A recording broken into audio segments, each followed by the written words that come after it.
Baptism cake naman pala yung gagawin natin for today's video.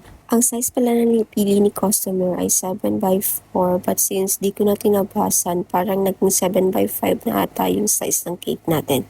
Ang flavor ng cake na to is Choco Moist cake with Choco Mousse filling.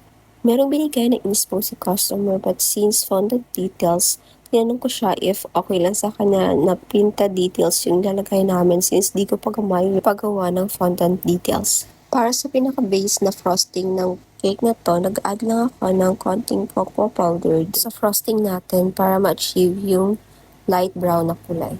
Si Ma'am pala ay nag-reserve sa atin 2 to 3 weeks ago before I pick up yung cake. Kaya meron pa akong time para bumili ng mga toppers na gagamitin dito sa cake natin. Pero a day before pick up ng cake, at si customer if okay lang ba na palitan yung dark brown na kulay ng light blue or sky blue. Since soft icing lang naman yung gagamitin natin sa details na papalitan, nag-agree ako kay customer at bumili na lang ako ng panibagong ball topper na kulay sky blue. Kasi yung nabili ko online is dark brown at saka light brown. Gagamit pa naman natin yung mga nabili kong ball topper online sa mga susunod nating orders. Since fondant details yung sa inspo ni customer, naghanap na lang ako ng similar design sa Pinterest para mag-match dun sa inspo na binigay ni customer.